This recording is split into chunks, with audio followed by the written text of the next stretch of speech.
மாண்புமிகு அரசு தலைவர்களே, பல்வேறு அமைப்புகளை பிரதிநிதித்துவம் செய்து வருகை தந்திருக்கின்ற பிரதிநிதிகளே, சிறப்பு அதிதிகளே, ஊடகவியலாளர்களே, ஏனைய அன்பர்களே, வணக்கம். மனித வரலாற்றின் தீர்க்ககரமான திருப்பு முனையில் இருந்து கொண்டு முன் ஒருபோதும் இருந்திராத உலகளாவிய ஒத்துழைப்பினை வேண்டி நின்ற தருணத்தில் நடாத்தப்படுகின்ற தனித்துவமான மாநாட்டில் உரை நிகழ்த்த கிடைத்தமை மட்டற்ற மகிழ்ச்சியை தருகிறது. எனது நாடு வியதகு வரலாற்றினையும் எதிர்காலம் பற்றிய சுபமான கனவினை காண்கின்ற நிகழ்காலத்தையும் அகல் விரிவான அரசியல் மற்றும் சமூக அறிவினாலும் கட்டி வளர்க்கப்பட்ட பிரஜைகளை கொண்ட அழகான தீவாகும். உலகின் எந்தவொரு நாட்டிலும் இடம்பெறுகின்ற சம்பவம் பற்றிய ஒத்துணர்வு எனது நாட்டு மக்களிடம் நிலவுகிறது. அவர்கள் மரபுகளை நேசிப்பதைப் போன்றே மாற்றப்பட வேண்டிய இடங்களை மிகவும் விவேகமான வகையில் மாற்றிக்கொள்ளும் அளவிற்கு விரிவான சமூக அறிவு நிரம்பியவர்களாவர். அதை போலவே உங்கள் கையில் இருக்கின்ற கையடக்க தொலைபேசியில் இந்த தருணத்தில் இணையத்தை பரிசீலனை செய்து பார்த்தால் உலகில் மிகவும் அதிகமாக கண்தானம் வழங்குகின்ற நாடு எது? இந்திய துணை கண்டத்தின் ஓரத்தில் அமைந்துள்ள நான் பிரதித்துவம் செய்கின்ற நாட்டையே நீங்கள் காண்பீர்கள், அதுவே இலங்கை. அத்தகைய பொதுநலம் கருதுகின்ற இரக்கமுள்ள இதயம் படைத்த பிரஜைகள் வசிக்கின்ற நாட்டை பிரதிநிதித்துவம் செய்து உங்கள் முன் உரையாற்ற கிடைத்ததையிட்டு எனது நாட்டின் பிரஜைகளின் பெயரால் நான் பெருமிதம் அடைகின்றேன். மானிட வர்க்கம் பற்றிய முக்கியமான பிரிவுகளில் எதிர்கால உபாய மார்க்கங்களையும் திட்டங்களையும் அபிவிருத்தி செய்தல் மீது கவனம் செலுத்தி நடாத்தப்படுகின்ற இந்த மாநாடு எதிர்கால உலகின் நல் வழியுரிமைக்கு உறுதுணையாக அமையும் என நான் நம்புகிறேன்.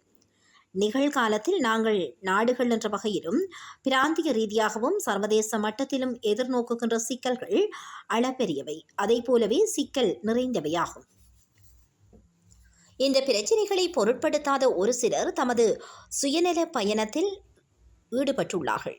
எனினும் இன்றைய நாளின் தனிப்பட்ட பிரச்சினைகள் நாளைய தினத்தில் முழு உலகினதும் கதவுகளை தட்டுகின்ற பிரச்சினைகளாக மாறும் வேளையில் அவர்களின் சுயநல பயணம் முற்றுப்பெறும். அதனால் தேச எல்லைகளை கடந்து பயணிக்கின்ற சவால்களுக்கு முகம் கொடுப்பதற்காக நாங்கள் உலகளாவிய பிரஜைகள் என்ற வகையில் ஒன்றிணைய வேண்டும் என்பது மீண்டும் மீண்டும் வலியுறுத்தப்படுகிறது. அதனால் இந்த சவால்களை எதிர்கொள்வதற்காக கூட்டான உலகளாவிய செயல் வழிமுறையும் ஒருங்கிணைந்த முன்னணி ஒன்றும் அவசியமாகிறது. ஆளுகையின் பொறுப்புக்கூறல் மற்றும் வினைத்திறனை அதிகரித்தல் எதிர்கால உலகிற்கு அத்தியாவசியமாகிறது. அது பிரஜைகளை தனித்தனியாக கூட்டு முயற்சியொன்று வரை கொண்டு வருவதற்காக பழக்கப்பட வேண்டிய ஒன்றாகும். அரசு நிறுவன கட்டமைப்பையும் உத்தியோகத்தர் குழாமும் தமது செயல்பாங்குகள் பற்றி பொறுப்பு வகிப்பதன் மற்றும் பொறுப்பு கூற வேண்டியதன் அவசியம் எதிர்கால உலகம் மீது தீர்மானமானதாக தாக்கத்தை ஏற்படுத்துகிறது. சமூக நீதி மற்றும் சட்டத்தின் ஆட்சியானது தரம்மிக்க தேசம் ஒன்றை போன்றே விளைவு வளம் மிக்க உலகம் ஒன்றிற்கு மிகவும் முக்கியமானதாக அமைகிறது. உடன்படிக்கைகளையும் சட்டங்களையும் முறை சார்ந்த வகையில் அமலாக்குவது குறைந்த வருமானம் பெறுபவர்களுக்கும் உறுதி நிலையற்ற சமுதாயங்களுக்கு முறைப்படி ஒத்துழைப்பினை வழங்குவதும் உத்தியோகத்தர்களின் பொறுப்பு கூறலை உறுதி செய்வதற்காக சுதந்திர ஊடகங்கள் மற்றும் சமூக செயல்பாட்டாளர்களுக்கு வாய்ப்புகளை வழங்குவதும் மிக முக்கியமானதாக அமைகிறது. 1948 மனித உரிமைகள் நிகழ்ச்சி நிரலில் இருந்திராத டிஜிட்டல் அணுகலுக்கான உரிமைகள், சுற்றாடலுக்கான உரிமைகள், புதிய உரிமைகள் மற்றும் அரசியல் முறைமைகள் தோன்றியமை மனித உரிமைகள் பற்றிய இற்றைப்படுத்தப்பட்ட அனைத்துலக பிரகடனம் ஒன்றின் அவசியத்தை வேண்டி நிற்கிறது. அது தொடர்பில் கரிசனை கொண்டு இடையீடு செய்ய வேண்டியதன் அவசியத்தை இத்தருணத்தில் ஞாபகப்படுத்துகின்றேன். நிலை பெறுதகு பெறுமதிகளை அடிப்படையாக கொண்ட உலக சமுதாயம் ஒன்றை காட்டி எழுப்புகையில் உலகின் பல்வேறு கலாச்சார மரபுகளின் நன்மதிப்பை பேணி வர வேண்டியதும் முக்கியமானதாக அமைகிறது. மிகவும் வறிய நாடுகளில் 160% கிட்டியவை கடன் நெருக்கடியில் அல்லது கடன் நெருக்கடியின் உயர்மட்ட அபாய நேர்வில் இருக்கின்ற நிலைமையில் எதிர்காலம் மற்றும் உலகளாவிய பொருளாதாரம் பாரிய பாரதூரமான பெருமூச்சு விடப்படுகிறது. உலகளாவிய நிதியளிப்பு நிபந்தனைகள் அதிகரித்திருக்கின்றமை எதிர்காலத்தில் செலுத்தப்படவுள்ள பெருந்தொகையான கடனை செலுத்துதல் மற்றும் இறையாண்மை கடன் நெருக்கடிகளுக்கு முகம் கொடுக்க நிகழ்கால சர்வதேச நிதி கட்டமைப்பு பலவீனமான வகையில் தயாராகியமையால் உலகளாவிய நோக்கு மிகவும் சிக்கலானதாக மாறியுள்ளது.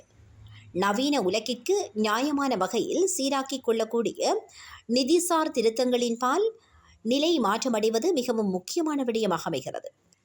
காலநிலை மாற்றங்கள், உயிர்ப்பன் வகைமை, அற்றுப்போதல் மற்றும் கடுமையான ஊழல் போன்ற கட்டுப்பாடற்ற கைத்தொழில் வளர்ச்சியின் படுமோசமான பாதக விளைவுகளை நோக்கி இந்த கிரகம் பயணித்துக் கொண்டிருக்கிறது.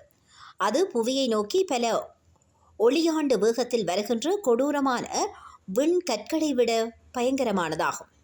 பெரும்பாலும் ஒரு சில அபிவிருத்தியடைந்த நாடுகள் கார்பன் டயோக்சைடு உமிழ்வின் முக்கால்வாசிக்கு பங்களிப்பு செய்துள்ள போதிலும் அவை காலநிலை மாற்றங்களின் தாக்கத்திற்கு மிகவும் குறைவாகவே இலக்காகின்றன. அபிவிருத்தியின் மகுடத்திற்கான தூரம் நீண்டதாக இருந்த போதிலும் இயற்கை அழகு நிறைந்த குறைந்த வருமானம் பெறுகின்ற பல நாடுகளின் வனப்பு வேறு தரப்பினர்களின் கழிவுப் பொருட்களால் அழிவடைந்து வருகிறது. அத்தகைய நாடுகளும் தீவுகளும் கொண்டுள்ள அழகான கடற்கரை பரப்புகள் அந்த அனர்த்தங்களுக்கு இரையாகியுள்ளன. வாழ்நாளில் என்றாவது ஒரு நாள் நீங்கள் எமது நாட்டிற்கு சுற்றுலா மேற்கொண்டால் நாட்டைச் சூழவுள்ள கடற்பரப்பு பற்றி நீங்கள் வியப்படைவீர்கள்.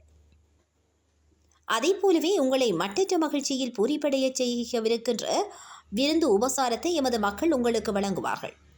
விருந்தோம்பலை நாங்கள் இயல்பாகவே உங்களுக்கு வெகுமதியாக வழங்கினாலும் எமது நாட்டின் கரையோர பரப்பினை அழகாக பாதுகாத்துக் கொள்வதற்காக ஒரு தேசம் என்ற வகையில் நாங்கள் விடாமுயற்சியுடன் அர்ப்பணிப்பு செய்து வருகின்றோம்.